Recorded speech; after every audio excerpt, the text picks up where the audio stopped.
მოგესალმებით პირდაპირ ეთერშია სამედიცინო გადაცემა იმპულსი სტუდიაში თქვენთვის ირაკლი ფარულავა მუშაობს. დღეს 12 ოქტომბერს ართრიტის მსოფლიო დღე აღინიშნება, რომელიც მიზნად ისახავს საზოგადოების ცნობიერების ამაღლებას ერთ-ერთ ყველაზე გავრცელებულ ქრონიკულ დაავადებას. ართრიტი წარმოადგენს სახსრების ანთებით პროცესს, რომელიც იწვევს ტკივილს, შეშუპებასა და მოძრაობის სირთულეს. მიუხედავად იმისა, რომ ართრიტი ასოცირდება ხანდაზმულ ასაკთან, ის სულ უფრო ხშირად გვხვდება ახალგაზრდებში, რაც დაკავშირებულია არაჯანსაღი ცხოვრების წესთან, ზედმეტწონასა და ფიზიკური აქტივობის ნაკლებობასთან. თუ დაავადება დროულად არ იქნება გამოვლენილი და კონტროლირებული, შესაძლოა გამოიწვიოს სახსრების დეფორმაცია და შრომის უნარიანობის დაკარგვა. გადაცემაში ერთად განვიხილავთ, როგორ ამოვიცნოთ ართრიტის პირველი ნიშნები, როგორ შევინარჩუნოთ სახსრების მოქნილობა და რა უნდა ვიცოდეთ პრევენციის შესახებ. ამ თემაზე იმპულსის შეკითხვებს ექიმი, რევმატოლოგი პროფესორი ნერიმან ცინცაძე უპასუხოს. მოგესალმებით ქალბატონ ნერიმან, მადლობა სტუდიაში სტუმრობისთვის და დღეს ძალიან მნიშვნელოვან თემაზე უნდა ვისაუბროთ და სწორედ აი ამ დღეების და ამ კვირეულების ზოგადად და ამ საინფორმაციო კამპანიის მიზანი არის ის, რომ უფრო მეტი ინფორმაცია მივაწოდოთ ადამიანებს ამა თუ იმ დაავადების შესახებ და უფრო სწორი ინფორმაცია ქონდეთ, რაც გვაძლევს საფუძველს, რომ დაავადება თავიდან ავიცილოთ და ეს არის დღეს ჩვენი ერთ-ერთი მიზანი. აი, რა არის ზოგადად ართრიტი? ვიცით, რომ ეს ფართო ცნებაა და უნდა განმარტოთ მაყურებლისთვის, რა არის ართრიტი და როგორ ხასიათდება ეს დაავადება. მადლობა ირაკლი, მოგესალმები ირაკლი, მივესალმები ჩვენს მაყურებელს და ძალიან დიდი მადლობა, რომ ართრიტის მსოფლიო დღეს, ცნობიერების ამაღლების დღეს დამპატიჟეთ თქვენს სტუდიაში და მინდა საინტერესო მადლობა თქვენ რომ გვესტუმრეთ და თქვენ ძალიან დიდ გამოცდილებას გაუზიარებთ ჩვენს მაყურებელს. მადლობა ირაკლი, მადლობა ძალიან დიდი. მართლაც დღეს არის ართრიტის მსოფლიო დღე და ძალიან დიდი მნიშვნელობა აქვს ჩვენი პაციენტებისათვის ცნობიერების ამაღლებას. ჩვენ ვამბობთ უბრალოდ ერთი სიტყვით ართრიტი, ხო? და ამ შემთხვევაში განმარტებას ძალიან იულად ვიძევით, მაგრამ ამ ერთი სიტყვის უკან ძალიან ბევრი რამ დგას და ეს რა არის სახსარი? სახსარი ეს არის ძვლები, ეს არის მისი ხრტილოვანი ქსოვილი, სახსარი ეს არის შემაერთებელი ქსოვილი, რომელიც ორ ძვალს ერთმანეთთან აერთებს, ან კუნთებს აერთებს ძვალთან, ეს არის სინოვიალური გარსი, ეს არის ჩანთა, სასახსრე ჩანთა და ეს არის სითხე, რომელიც აუცილებლად უნდა იყოს რთული სტრუქტურა, რომელზეც დამოკიდებულია მთლიანად საყრდენ-მომოძრავებელი სისტემის დინამიკური ფუნქციონირება. გეთანხმებით, რა თქმა უნდა, ამიტომაც ეს ჩამოთვალე ყველა სტრუქტურული კომპონენტი, რომ კონდეს წარმოდგენა იმაზე, რომ ამ შემთხვევაში ხდება ერთი კომპონენტის, ზოგჯერ ერთი კომპონენტის და აი სტრუქტურული ერთეულის დაზიანება, ზოგჯერ კიდე რამდენიმესთვის და რა არის კიდე მნიშვნელოვანი, რომ სხვადასხვა დაავადების დროს სხვადასხვა სტრუქტურული ელემენტის დაზიანება ხდება და ესეც შემდეგ კურნალობაში, დიაგნოსტირებაში და კურნალობაში არის გასათვალისწინებელი. ახლა რაც შეეხება აი ამის ართრიტის გავრცელებას, ხომ? ართრიტი არის ერთ-ერთი სიმპტომი რომელიმე დაავადების. ეს დაავადებები, საერთოდ რევმატოლოგიაში 200-ზე მეტი დაავადება გვაქვს და მარტო რევმატიზმი არა, როგორც ეს ჩვენი მოსახლეობა იტყვის. სახსრები მაწუხებს და ყველაფერს გულისხმობს. დიაგნოზით რომ მოგვივარო, მე ექიმო ვიცი რევმატიზმი მაქვს. ასე 200-ზე მეტი დაავადება და მათ შორის 100-ზე მეტი დაავადება მიმდინარეობს სახსრების დაზიანებით. ეხლა რაც შეეხება თვითონ დაავადების, ასე ვთქვათ, წარმოდგენა რომ კონდეს, ესე იგი ერთ-ერთი სიმპტომი, ასე ვთქვათ, რომელიმე დაავადების და ეს დაავადებები არის დეგენერაცია მიმდინარე დაავადებები, აუტოიმუნური დაავადებები, სისტემური დაავადებები. აი აუტოიმუნურ დაავადებას რომ ვამბობ, ყოველთვის უნდა გავითვალისწინოთ, რომ ეს არის სისტემური დაავადება და ამ შემთხვევაში ირაკლი წარმოგიდგენთ, ჩვენ იმდენად ართრიტის არ გვეშინია თვითონ სახსრის დაზიანებისა, რომელიც სუბიექტურად უფრო აწუხებს პაციენტს, ვიდრე შინაგანი ორგანოების დაზიანების. შემდეგ ეს არის ინფექციური დაავადებები და მეტაბოლური დარღვევების ფონზე განვითარებული ართრიტი. ეს ერთ-ერთი კლასიფიკაცია ართრიტების და მეორე, აი გავრცელების მიხედვით ყველაზე მეტად გავრცელებული არის დაავადებებიდან ოსტეოარტროზი, შემდეგ მოდის რევმატოიდული ართრიტი და ასე ძალიან ბევრი დაავადებები არის, რომლებიც მიმდინარეობს ართრიტით. ესე იგი, შემდეგ ინფექციური ართრიტი, რეაქტიული ართრიტი და ასე შემდეგ. მაგრამ რა მინდა გითხრათ, იცით, ყოველთვის როცა პაციენტი მოდის ჩივილებით ართრიტის გამო, ყოველთვის ჩვენ უნდა გქონდეს ხედველობაში ის, რა თქმა უნდა და მივიტანოთ პაციენტის აზროვნებამდეც ის, რომ ეს დაავადება მხოლოდ სახსრებით არ შემოისაზღვრება, მიუხედავად იმისა, რომ ყველაზე მეტად სუბიექტურად მას აწუხებს სახსარე. ამ დროს მიდის შინაგანი ორგანოების დაზიანებაც, რომელიც ძალიან ლატენტურად, ძალიან მსუბუქად მიმდინარეობს და შეიძლება ექიმ დროულად, მე არ მყავს ხედულობაში რევმატოლოგი, ეს აუცილებლად რევმატოლოგმა მას დასაწყისშივე უნდა მიაქცოს ყურადღება, მაგრამ სხვა შემთხვევაში აი ოჯახის ექიმის ან სხვა ექიმის ხელში როცა ეს პაციენტი მოხვდება, ეს უნდა გაითვალისწინოს.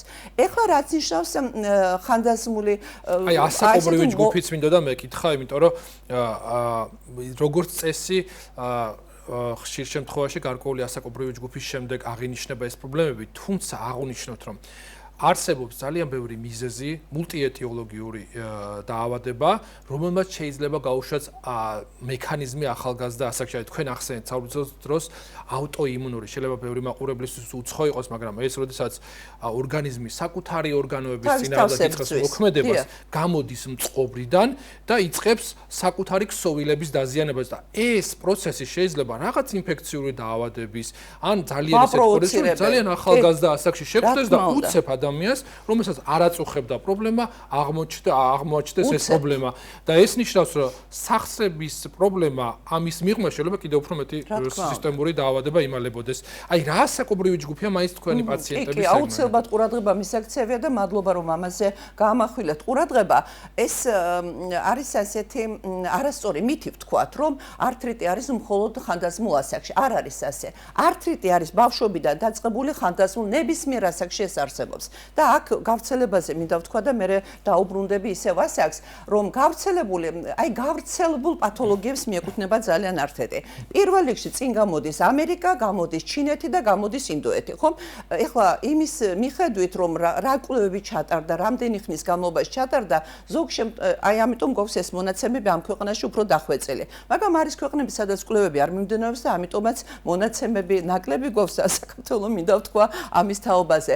რადგან ჩვენთან არ არის სტატისტიკური მონაცემები ჯერ კარგად შესწავლილი ეპიდემიოლოგია ამ ართრიტის, მაგრამ მალე იქნება, იმიტომ რომ ეხლა ისეთი გასახანი არის მედიცინაში, ჩვენთან საქართველოში ეპიდემიის დიაგნოსტიკის და მკურნალობის, რომ მალე ეს მონაცემები გვექნება დახვეწილი. მონაცემების აღრიცხვაც იქნება ტექნოლოგია ეს ყველაფერი გვაძლევს აქვს ძალიან დიდი მნიშვნელობა და კიდე პაციენტების გადინება კიდე ნაკლებია იმასთან დაკავშირებით, რომ მართლაც დიაგნოსტიკა ჩვენთან არის გამართული და მკურნალობის მეთოდებზე მე რომ გადავალთ, მე მაგაც ვიტყვი, რომ ნამდვილად ამ ჩვენ გვაქვს დიდი ნაბიჯი გაკეთებული ამ მიმართულებითაც. ეხლა რაც შეეხება ბავშვთა ასაკში, 2 წლის ასაკიდან შეიძლება დაიწყოს ართრიტი. არის ასეთი დაავადებები, იუვენილური რევმატოიდული ართრიტი, კი, ბავშვთა ასაკში. და მისი ვარიანტები, 1000 ვარიანტი, რომელიც შეიძლება სიბრმავით დაიწყოს და შემდეგ დაემატოს ართრიტი. არის ასეთი, აი რომ ვთქვით, რომ ვისცერიტები, შინაგანი ორგანოების და სხვა ორგანოების დაზიანებით მიმდინარეობსო. არის ან ლიფური ჯირკვლების დაზიანებით და შემდეგ ართრიტი, ფელტის სინდრომი არის ასეთი ბავშვთა ასაკში, იგი უფრო მეტად. არის კიდე იუვენილური მაანკილოზრებელი სპონდილოართრიტი. ესეც ბავშვთა ასაკში და ყავს ასეთი პაციენტების ბავშვთა ასაკში. ანუ შეხედულება რომ მხოლოდ რაღაც ხანდაზმულ ადამიანებს ევერთებათ არასწორია. არასწორია ნამდვილად და განსაკუთრებით კიდე ბავშვთა ასაკში ეს დაავადებები უფრო ასე ვთქვათ მძიმედ მიმდინარეობს და განსაკუთრებული ყურადღება მისაქცევი არის. ის რაც ხანდაზმულ ასაკში გვაქვს ჩვენ ოსტეოარტროზი, ამას ესე იგი რა თქმა უნდა ეს ასაკობრივი არის, რა თქმა უნდა ყურადღების მიქცევა არის საჭირო, მაგრამ გართულებებს ნაკლებად იწვევს ვიდრე ბავშვთა ასაკში და ამიტომ დროულად არის ამაზე ყურადღება მისაქცევი. ეხლა რაც შეეხება გამომწვევ მიზეზებზე ხარ გადავიდეთ. გასაგებია, ასაკობრივი კორელაცია გასაგებია, ვიცით რომ ნებისმიერ ასაკში შეიძლება გავითარდეს, ნებისმიერ ასაკში შეიძლება დაიწყოს ავტოიმუნური პროცესი. აი რა არის მიზეზები გარდა იმისა, რომ რაც ჩამოთვალეთ, მემკვიდრული ფაქტორი ახდენს თუ არა გავლენას, მაგალითად, ჩვენს რეგიონში აღნიშნეთ რომ სახსრები მტკივა, რაღაც ამინდი იცვლება, რაღაც ასევ რეაგირებთ. ეს გავრცელებული შეხედულებაა და ამის შესახებ ვიცით. ამას არ სჭირდება არც არანაირი რანდომიზებული კვლევები, ძალიან ბევრი აღნიშნავს ამ ფაქტს. ვისაც კი ოდნავ სახსრებთან დაკავშირებული პრობლემა აქვს. ვისაუბროთ იმაზე, რომ რამდენად არის ეს ყველაფერი მემკვიდრული ფაქტორი. ამ მშობლებს თუ აღენიშნებოდა მსგავსი მიდრეკილება, ან მათი საუბარში თუ იყო მსგავსი ფაქტები, გადაეცემა თუ არა მემკვიდრეობით. მადლობა ირაკლი, თუ იმდენად კარგად სვამ იმას კითხვებს, რომ ყველაფერი მე მგონი ძალიან ამომწურავი იქნება. შემთხვევაში ეს მაყურებლის კითხვებია, რომელიც სოციალურ ქსელებშიც მოდის, ისედაც გვესმის ხშირად ყოველდღიურობაში. ეთანხმებით, მაგრამ აი და თქვენ პაციენტები ალბათ ყველაზე ხშირად სვამენ ამ შეკითხვას დარწმუნებული. უყურეთ ახლა დაავადების გამომწვევ მიზეზებს რასაც შეეხება. ეს არის ძირითადად მაინც იდიოპათიური დაავადებები და რას ნიშნავს დაავადებები, რომლის ეთიოლოგიური ფაქტორი გამომწვევი ფაქტორი ზოგჯერ ბოლომდე არ ხდება ცნობილი უმეტეს შემთხვევებში. მაგრამ ზოგ შემთხვევაში არის მაპროვოცირებელი ფაქტორები აი ამ დაავადების განვითარებისა. მაგრამ არის დაავადებები, რომლის გამომწვევი ჩვენ შეიძლება ვიცოდეთ. მაგალითად რეუმატიზმის შემთხვევაში ხშირად მაგალითად გადანატანი ანგინის, ფარინგიტის, იმისი ყურის ანთების, თავის ინფექციებს რასაც შეეხება, სადაც ძალიან ხშირად გვაქვს სტრეპტოკოკული ინფექცია, ამის შემდეგ აი მწვავე ანთების შემდეგ 2 კვირის შემდეგ ეს არის საკმარისი იმისათვის, რომ იმუნური ანთება განვითარდეს, იწყება სიმპტომები და ასე შეიძლება განვითარდეს თანდათანობით რევმატიზმი, რომელიც დასაწყისში შეიძლება იყოს შექცევადი და შემდეგ ხდება შეუქცევადი, როცა უკვე მიდის გულის დაზიანება. რევმატიზმის შემთხვევაში შეიძლება პაციენტს ძალიან აწუხებდეს სახსარი, შეიძლება სახსრის ყველა ასეთი ანთებითი მოვლენა იყოს გამოვლენილი, იქა სიწითლე, სიცხე, ცხელება, როცა სახსარს პალპაციას უკეთებთ, შეიძლება იყოს შეშუპება ძალიან გამოხატული, მაგრამ ძალიან დიდი ხნის განმავლობაში იქ დეფიგურაცია არის, მაგრამ დეფორმაციული ცვლილებები არ მიმდინარეობს და ზოგ შემთხვევაში რევმატიზმის შემთხვევაში 15-20 წლის შემდეგაც სახსარი არის ინტაქტური, რენტგენოლოგიური გამოკვლევით განსაკუთრებით ვერაფერს ვერ დავინახავთ, მაგრამ აქ ჩვენ უნდა ვიყოთ ძალიან ფრთხილი გულის მიმართ, რადგანაც გამოთქმაც ასეთი, რომ რევმატიზმი ლოკავს სახსრებს, მაგრამ კბენს გულს. აი ამიტომაც დღეს რევმატიზმში 2 ნოზოლოგიური ფორმა არის გამოყოფილი. მაშინვე არ ვამბობთ, რომ არის რევმატიზმი და ეს всё ბოლომდე დარჩება ამ დაავადებად. შეიძლება იყოს შექცევადი. მაშინ როცა გვაქვს ცხელება რევმატიული და თუ ორგანიზმი გაუწევს წინააღმდეგობას იმუნური სისტემა, მაშინ აღარ ჩამოყალიბდება გულის ქრონიკული რევმატიული დაავადება, რასაც ჩვენ ვამბობთ მიოკარდიუმის დაზიანება და მანკების განვითარება. ასე რომ ხშირ შემთხვევაში მაგალითად უროგენიტალური ინფექციების დროს, კუჭნაწლავის სისტემის ინფექციების დროს ჩვენ ვიცით, რომ შეიძლება განვითარდეს ინფექციური ართრიტი. ან მაგალითად არის მეორე ნოზოლოგიური ფორმა რეაქტიული ართრიტი. ინფექციური ართრიტის შემთხვევაში ჩვენ შეიძლება სინოვიალურ იმაში სითხეში ვნახოთ, აღმოვაჩინოთ ინფექცია, მოვახდინოთ მისი იდენტიფიცირება, მაგრამ რეაქტიული ართრიტი, აი როცა ინფექციის გადატანის შემდეგ რამდენიმე ხნის შემდეგ შეიძლება განვითარდეს და სახსარში არ ხდება ინფექციის იდენტიფიცირება, მაგრამ ამასაც აქვს ქრონიკული შეუქცევადი დინება. ძირითადად მაინც რეაქტიული ართრიტი შეუქცევადია და ინფექციური ართრიტი და მწვავე მდგომარეობიდან ზოგჯერ შეიძლება გამოსვლა. მაგრამ მათ შეიძლება დასაბამი მისცენ კიდე სხვა დაზიანებებს. შეიძლება პარალელურად შინაგან ორგანოების დაზიანებასთან ერთად მიმდინარეობდეს, შეიძლება თვითონ გამოიწვიონ დაზიანება. მაგალითად, აქ შემიძლია ვთქვა, არის დაავადებები, რომლები ხომ არ ავწდე იმას, რა ქვია, შეკითხვები, კარგი შეკითხვები მომეცი. არა, პირიქით, უბრალოდ ყველაფერი, ყველა გზა მიდის იქეთ, რომ საბოლოო ჯამში ძალიან გამოიკვეთა შემდეგი საკითხი, რომ ამ თითქოს უმტკივნეულო, თითქოს რაღაც ერთი შეხედვით სახსრების ტკივილის მიღმა შეიძლება ძალიან სერიოზული პრობლემები იმალებოდეს და ადამიანების უყურადღებობა, სწორედ ამიტომ არის ეს დღე 12 ოქტომბერი, რომ ადამიანების უყურადღებობა ამ თითქოს პირველი სიმპტომების მიმართ შეიძლება გახდეს მიზეზი სხვა უფრო სერიოზული სისტემური დაავადების, რომელთა კომპლექსური მკურნალობა ხდება შემდეგ საჭირო. ამიტომ არის ძალიან მნიშვნელოვანი, რომ მოხდეს ძალიან ადრეულ ეტაპზე დაავადების გამოვლენა და მაინც სანამ დიაგნოსტიკაზე დავიწყებთ საუბრას, რომელიც მნიშვნელოვანია, მანამდე ცხოვრების წესზე ვისაუბროთ, ანუ მაინც გამომწვევ მიზეზზე გადავინაცვლოთ, როგორ ახდენს გავლენას აი ცხოვრების წესი, ფიზიკური აქტივობა, ჭარბი წონა, სისტემური დაავადები ამ ყველაფრის პროვოცირებაზე. და შეიძლება თუ არა გახდეს arthritis მიზეზი. კი, შეიძლება გახდეს arthritis მიზეზი, ამას ცხოვრების წესს აქვს ძალიან დიდი მნიშვნელობა. აი მაგალითად ისეთი დაავადების შემთხვევაში ამ ბოლო დროს არის ძალიან ბევრი გონართროზი. გონართროზი, რომელიც შეიძლება დაკავშირებული იყოს ჭარბწონასთან და აი გადატვირთვის ფონზე შეიძლება განვითარდეს შემდგომში მუხლის სახსრის ანთება. მაგალითად სპორტსმენებში, როცა ხდება სახსრების დიდი დატვირთვა, არა შესაბამისი დატვირთვა, ასე ვთქვათ, არასწორი ვარჯიშის შედეგად ძალიან ხშირად გვაქვს ასეთი შემთხვევები. შემდეგ ძალიან დიდი მნიშვნელობა აქვს მაგალითად ისეთ დაავადებებს, რომლებიც მეტაბოლური დარღვევით მიმდინარეობს, დაავადებებს, რომლებიც მიმდინარეობს მაგალითად ჰორმონალური დარღვევით და ამაზეც კიდე დროზე მისაქცევი არის ყურადღება. მაგალითად შაქრიანი დიაბეტი, ორივე ტიპის, პირველი მეორე ტიპის, მაგალითად ფარისებრი ჯირკვლის პათოლოგიების დროს, ჰიპოთირეოზის შემთხვევაში, მაგალითად ან ჰიპერთირეოზი არ არის აუტოიმუნური თირეოიდიტი, პირდაპირ გვაძლევს მთელ ასეთ სურათს, ჩამოყალიბებულ სურათს სახსრების და კუნთების დაზიანებისას. ამიტომ ეს ყველაფერი არის გასათვალისწინებელი. გასათვალისწინებელი არის აუცილებლად აი ამ arthritis შერწყმა სხვადასხვა სიმპტომებთან. მაგალითად arthritis და კანის დაზიანება. მაგალითად გვაქვს ერთი arthritis და ამას მთელი ასე ვთქვათ თაიგული მოყვება სხვა დაზიანებების. მაგალითად არის ასეთი დაავადება, გაგიგონიათ ალბათ სისტემური სკლეროდერმია, სისტემური წითელი მგლურა, ფსორიაზული arthritis, ну იქ ორი მომენტია კიდე იმაზე გავამახვილებ, ყურადღება ჩარსტროსის სინდრომი, სადაც პირველ რიგში შეიძლება პირველ პლანზე გამოვიდეს კანის დაზიანება და შემდეგ ამას მოყვეს სახსრის დაზიანება. ზოგჯერ ერთად ვითარდება ორივე, ამიტომ ყოველთვის ეს დიაგნოსტიკაში არის გასათვალისწინებელი. მერე არის მაგალითად ასეთი პერიფერიული arthritis სახსრების დაზიანება, ხო, პერიფერიულად, მაგრამ არის დაავადებები, რომლებიც პირდაპირ ჩამოკიდებული არის ხერხემალზე.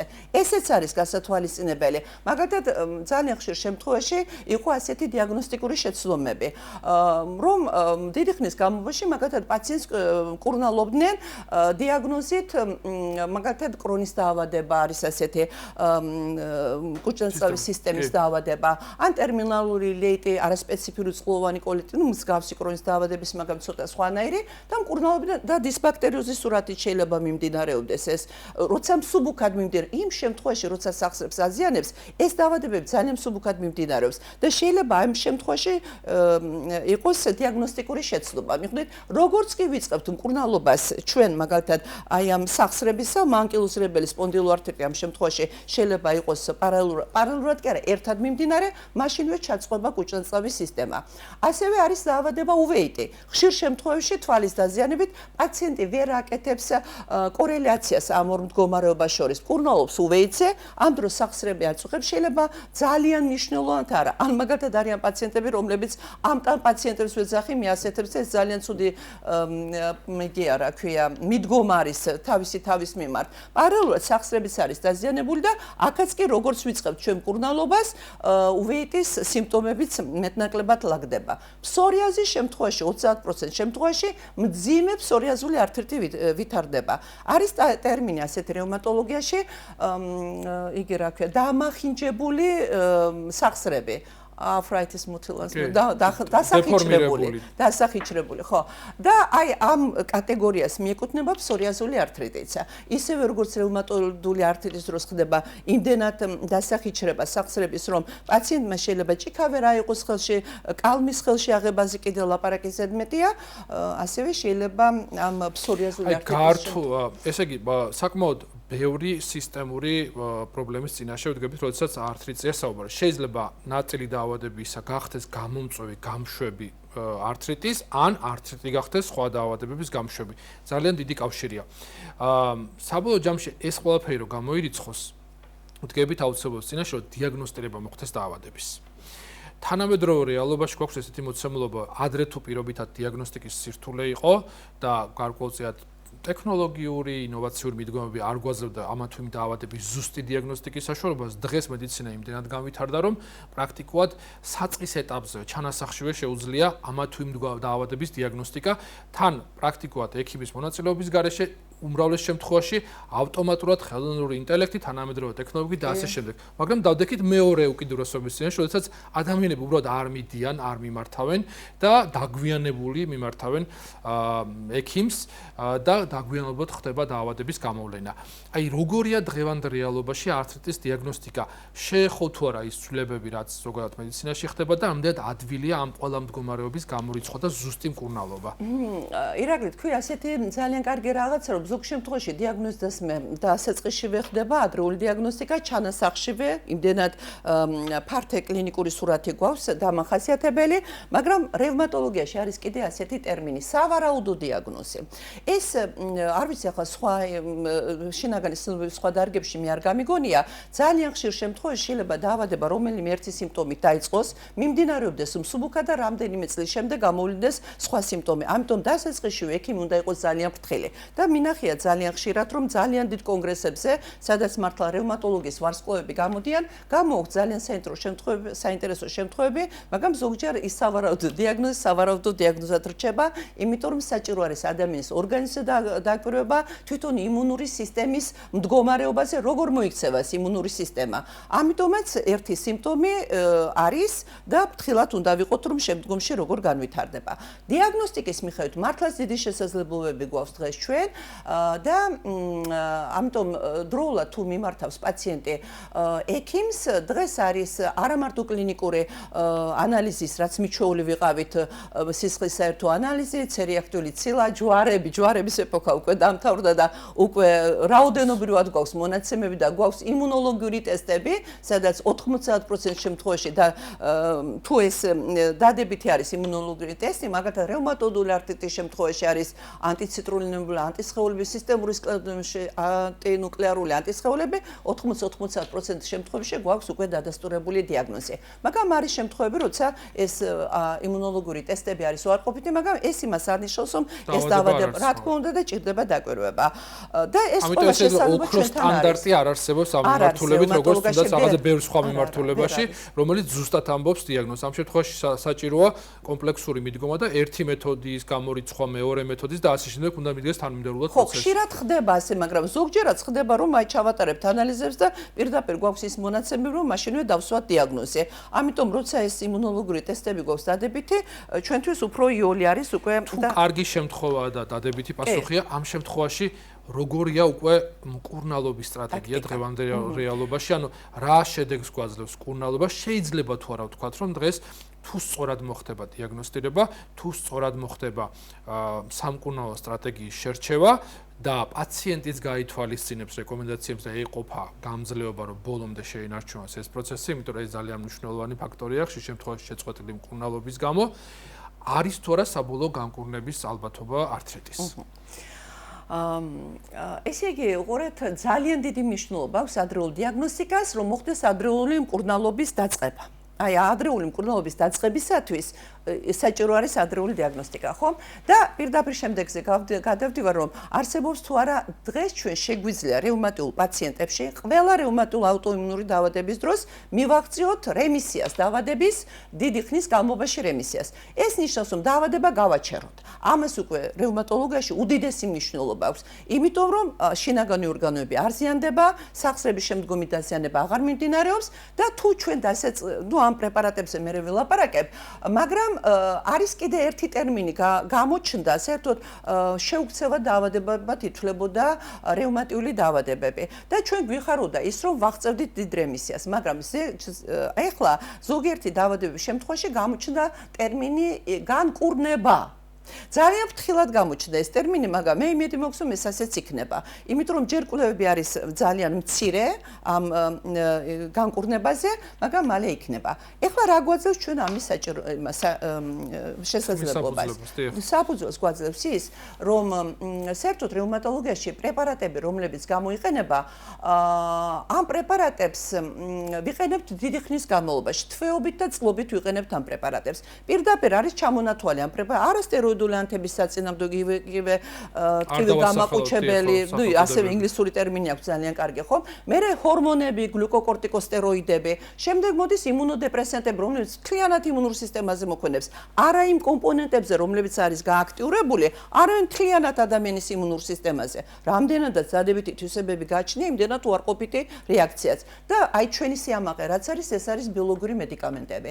ბიოლოგიური მედიკამენტები ზოგჯერ აიგივებენ ბიოლოგიურ დანამატებებს. პრეპარატებთან. ეს სულ სხვადასხვა რაღაცა, ძალიან თანამედროვე პრეპარატები, ძალიან დიდი აქტიურობის, რომლებსაც მივყავართ რემისიამდე. მაგრამ რემისიამდე მისვლამდე ესე იგი პრეპარატი რამდენადაც აქტიური არის, ხომ? რამდენადაც კარგია, იმდენად ვამბობ, რომ გრძელი ინსტრუქცია გააჩნია მეთქი და ჩვენც ვართ ძალიან ფრთხილები ამ პრეპარატების მიმართ, განსაკუთრებით აი 5 წლის წინ რომ დავიწყეთ ამ ბიოლოგიური მედიკამენტების გამოყენება აჭარაში, შემიძლია თქვა, რომ ღამით მესიზმრებოდა და სიმშვიდეს არ მაძლევდა იმდენად ფრთხილები ვიყავით. რომ ბუნებრივია თვით დანიშნვა, თვით კურნალობა ამ შემთხვევაში კატეგორიულად მიიღება. ჩვენმა პაციენტებმა უკვე ძალიან კარგად იციან და შეწყვეტილი მკურნალობა ჩვენთან ძალიან იშვიათია.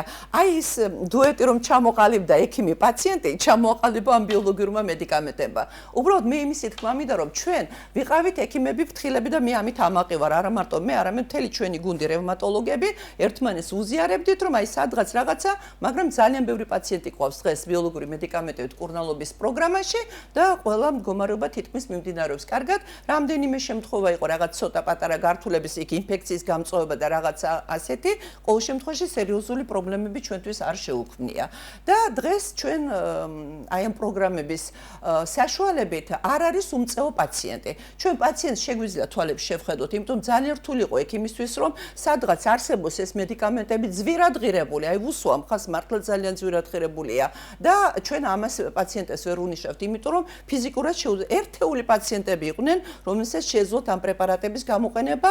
დღეს ამისი პრობლემა არა, თუ დაისმება დიაგნოზი, ჩვენი შესახედულების მიხედვით პაციენტი შეიძლება ჩავთვალოთ ამ პროგრამების პროგრამებია ყველასათვის ეს რა ქვია პრეპარატები და ადრე თუ ერთეულები იყო მაგათად ბაზარზე ჩვენ დიდი ყველა პრეპარატი კიდე მინდა ვთქვა, რომლებიც გათვალისწინებული არის თანამედროვე გაიდლაინებით. სხვათა შორის ძალიან ბევრი ასეთი იგენი არის, რა ქვია, მონაცემები, რომ ზოგჯერ ქვეყნებს მოუწოდებენ, რომ თქვენ თანამედროვე გაიდლაინების მიხედვით დანიშნეთ პრეპარატები და არა ფასის მიხედვითო. იმიტომ რომ მართლა ძვირად ღირებული პრეპარატები და არის ქვეყნები განვითარებული ევროპული ქვეყნებიც, რომლებიც ირჩევენ განსაკუთრებით კი იცით სადაზღვევო კომპანიებზე რომ არის დამოკიდებული ჩვენთან საყოველთაო ჯანდაცვის სამინისტრო აფინანსებს ამ პროგრამას. ჯანდაცვის სამინისტროს ჩვენი აჭარის ჯანდაცვის სამინისტრო შემუშავებულია და აფინანსებს ძირითადად ჯანდაცვის სამინისტრო, მაგრამ თუ კერძო დაზღვევა რაღაცა პროცენტით შედის ამ საქმეში. ყოველ შემთხვევაში ყურადღების გარეშე ჩვენი პაციენტები არ არიან და ჯერ არ მქონია შემთხვევა რომ პაციენტი თუ რა თქმა უნდა შემოსავალი არ არის ძალიან დიდი. აი თუ 100,000-ზე მეტია, ნუ იქ უკვე ვეღარ ერთვება ჯანდაცვის პროგრამა. და მაინც ბუნებრივია ძალიან ბევრი საკითხი მაინც დაგვრჩა ყურადღების მიღება, თუმცა ერთი გადაცემის ფარგლებში ამ ყველაფერს ვერ მოიცავ და მე მაყურებელს ვაძლევ არანტიეს რომ აუცილებლად ამ თემას კიდევ უფრო გავშვით. მით უმეტეს როცა არც რიწევს ვსაუბრობთ, აქ არ არის საუბარი კონკრეტულად ერთ დავაზე, აქ არის ძალიან ბევრია დაავადების ჯგუფი, მათ შორის გავრცელების მიხედვით და ასე შემდეგ. მაინც საუბრის დასასრულისკენ რომ შევაჯამოთ, თქვენ ახსენეთ იდიოპათიური ბუნებრივია თითქოს განსაზღვრული მექანიზმი, თუმცა მაინც მეტნაკლებად ამა თუ იმ ფორმით ცხოვრების წესით ასე შემდეგ შეიძლება გარკვეულწილად რისკ ფაქტორების შემცირება.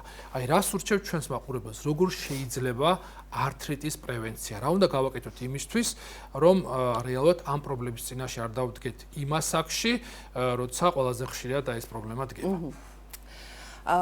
ესე იგი, ცხოვრების ჯანსაღ წესს აქვს უდიდესი მნიშვნელობა ყველა დაავადების განვითარებაში. აბსოლუტურად ყველა დაავადების განვითარებაში და ასევე ჩვენი დაავადების შემთხვევაში და თან კიდე განსაკუთრებით, როცა საქმე გვაქვს იმუნურ სისტემასთან. იმუნური სისტემა მას ჭირდება, ასე ვთქვათ, გაძლიერება. იმუნური სისტემა შეიძლება შესუსტდეს ნებისმიერი ფიზიკური, ემოციონალური სტრესი, არასწორი კვება, იგი თამბაქოს მოხმარება. ძალიან ბევრი კვლევები არის თამბაქოს მოხმარებასთან დაკავშირებით. აი გულწრფელად შემიძლია თქვა, აი ვერც წარმომედგინა. ჩვენ ქვეყანაში გვაქვს ამის პრობლემა. გავრცელების მიხედვით ბევრი ევროპულ ქვეყანასთან შედარებით წეველების რაოდენობა ჩვენს ქვეყანაში გაცილებით ძალიან დიდი და ამას მიუთითებს ძალიან ბევრი საზოგადოებრივი ადგილას თავშეყრის ადგილას გაჩენილი ესეთი წეველების კონცენტრაცია და ბევრი ევროპული ქვეყანა უკვე საზოგადოებრივი თავშეყრის ადგილებში უარს ამბობს მოწვევის დაშვებაზე და პრაქტიკულად რაღაცნაირად უკვე იმ წეველებიც ლოკაციების სტიგმატიზებული ვით არის აეროპორტებში, საზოგადოებაში და ეს მნიშვნელოვნად ამცირებს და ჩვენს ქვეყანაში პირიქით გვაქვს ამის პრობლემა და ალბათ აქ უფრო განათლების, ინფორმირებულობის, იმის გაცნობიერების პრობლემაა, რომ რეალურად მოწევა იმაზე მეტეს ზიანს აყენებს ორგანიზმს, ვიდრე ეს ჩვენ წარმოგვიდგენი ერთი შეხედვით. აბსოლუტურად გეთანხმები და ამისთვისაც არის ეს ცნობიერების ამაღლების დღეები. კიდევ ერთხელ ვამბობ, რომ მე თვითონ გამიკვირდა, რომ ამდენად სერიოზული ზემოქმედება გაჩნია თვითონ დაავადების წარმოშობაზე და დაავადების დინებაზე. ამიტომ ჩემს ახალგაზრდა რეზიდენტებთან ერთად გავაკეთეთ ასეთი მოხსენება, შარშან მქონდა საქართველოს ალერგოლოგის და კლინიკური იმუნოლოგიის კონგრესზე, საერთაშორისო კონგრესზე მოწევის ზეგავლენა დაავადებების მსვლელობას, დინებაზე, რევმატიული დაავადებების დინებაზე და ძალიან სერიოზული მონაცემები მქონდა ამ მხრივ.